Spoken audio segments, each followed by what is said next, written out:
I'm here with another video from my Bible study project, and this week we're going to be talking about Exodus chapters 29 to Leviticus chapters 5 and Matthew chapters 21 to 24. So we'll start with the Old Testament as always. So what's going on at this point in the Old Testament? So Moses is up on the Mount Sinai talking to God and receiving very, very detailed descriptions on how to build the Ark of the Covenant, to build the temple, the tabernacle, and all the rituals for the priests to be inducted into this. And he's taking quite a long time. So the Israelites collect all their gold because they're getting frustrated. They want a god to worship. And they melt it down and create this golden calf.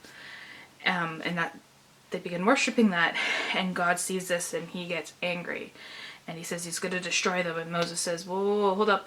Didn't you promise not to do that? And God goes, oh, right, I promised. And then he proceeds to list out a whole load of rules the Israelites have to follow in order to be allowed in God's presence. And these are mostly detailed in Leviticus. So something we see throughout Exodus and Leviticus is the idea of animal sacrifices. And under the secular laws at the time, and under God's own law, blood was shed to atone for crimes and to purify things. So at this point, God is now saying, we're no longer going to shed human blood, instead we're going to sacrifice animals. We're going to shed animal blood instead. So there we see this kind of shift. And talking specifically about the golden calf incident, that's found in Exodus chapter 32, verses 9 to 14. So God is upset that the people are worshipping the golden calf, and he wants to destroy them. But Moses intercedes and says, don't do this for 3 reasons. 1, because you promised you wouldn't destroy us. 2, because the Egyptians would actually like that. And 3, you've already done so much, why throw it all away? And God agrees, and he shifts from anger to mercy. And I think this is significant because it shows that we can ask God for things and that prayers can be answered, but also that God adapts to the people when God sees reason in it. And we live in a very different time now than Moses did, or even Jesus did, obviously.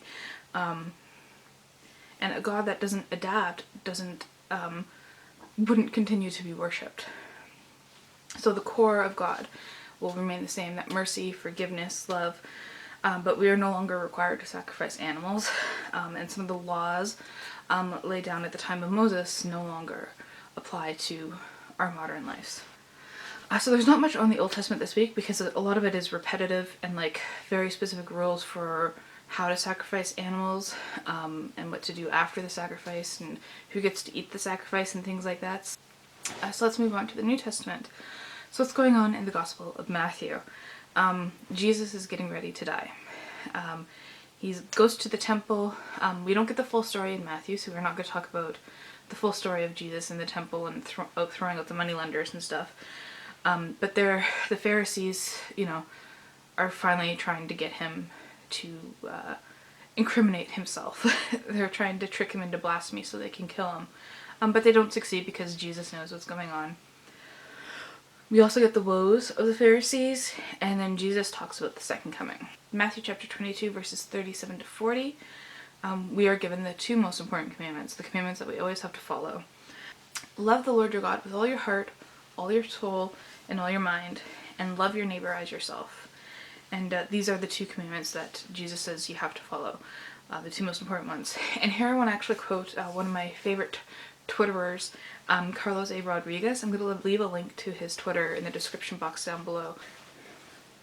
You cannot love your neighbor while supporting or accepting systems that crush, exploit, and dehumanize them.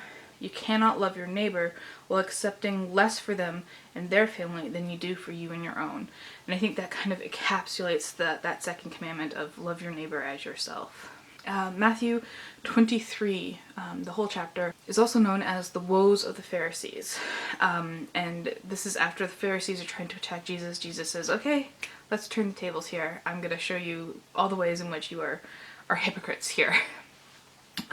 So I have a list of 8 here, and I just kind of summarize them. In verse 3, he says, you don't even follow your own teachings, but you expect others to follow them. In Verse 4, they give strict and unnecessary requirements to their followers, which just really results in burdening people. And I came across a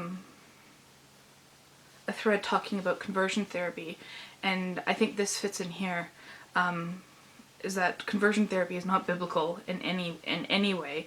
It's a strict and unnecessary requirement, and that burdening of people leads people to, not only hate themselves but also commit suicide and such. So like, modern day Pharisees here, and they're not listening to what Jesus said. Number 3 is found in verse 5. They only do things for their own vanity. Number 4, found in verse 13, their teachings only drove people away from God. And DC Talk is one of my favorite Christian bands. They're from like the 90s and early 2000s. And they have this song called What If I Stumble? And in the beginning they say, Christians who are the number one cause of atheism in the world today, just because they aren't truly living out the gospel. And I thought that was very powerful. If you talk to some atheists, not all atheists, but if you talk to some atheists, they're that way because they had a horrible experience with other Christians, which is very, very disheartening. Number 5, found in verses 16 to 18, gold, money, and wealth became their main focus over God. And here we saw just in Exodus and Leviticus the worshipping of the golden calf, right? And number 6, found in verses 23 to 24, they paid more attention to the minute details of religious law rather than the big ideas, and they became wrapped up in legalism. And we saw that in regards to when they were asking what's the most important commandment, and Jesus says, stop worrying about all the little things. Love God, love your neighbor. It's that simple. Those are the big ideas. Those are the things that you have to do. Number 7, they were more concerned with how others saw them than their own morality. And that was found in verses 27 to 28. And lastly, verses 29 to 37, they're hateful and they're willing to murder someone, particularly in this case Jesus, to further their own agenda. And I always come back to this idea of modern Pharisees. And it's like, this sounds so familiar in some of these big Christian names that I know of. And it's frustrating because if they read the Gospels, if they read this instead of other things, we'll talk about that in a later video, they'd know not to do these things because Jesus says not to do these things. And they'd know that, just love your neighbor. That's simple as that. An interesting thing happens in Matthew 24. It's called the Olivia Discourse. And Jesus here is talking about the destruction of Herod's temple, the second coming, the others coming and claiming to be Christ, earthquakes, famines, false prophets, among a whole bunch of other things. And it's interesting because there's some debates as to what this passage is actually about. Is this about the second coming of Christ? Did this already happen? Is it ever going to happen? Is it currently happening? Like, what's going on here? And there's lots of different ideas here. And I'm going to present 4 of them to you. Idealism is the first one, where we take the idea that Jesus said in chapter 24, verse 36, that we don't know the date and the hour. And these lessons that he tells us are supposed to be applied to our day-to-day life. And we see this in Matthew chapter 25, verse 13. And then there's a second idea, which is preterism.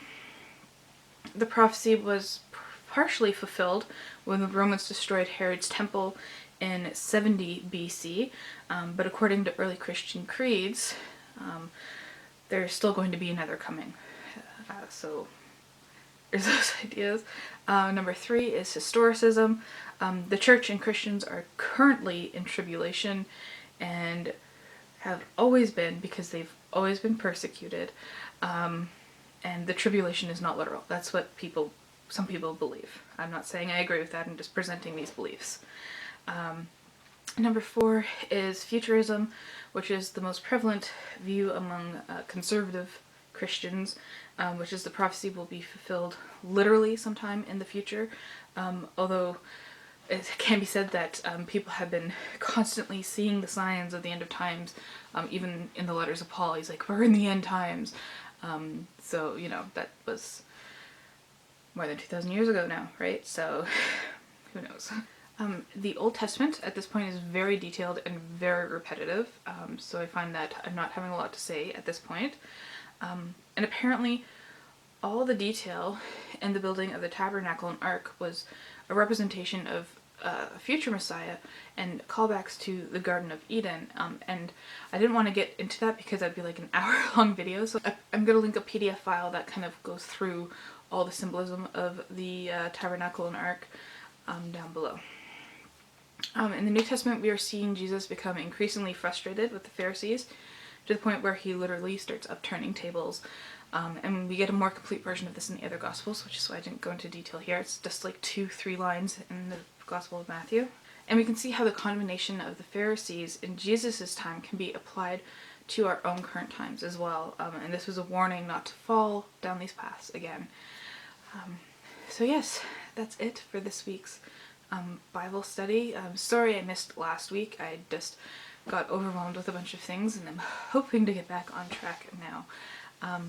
So that's it. Thank you for watching.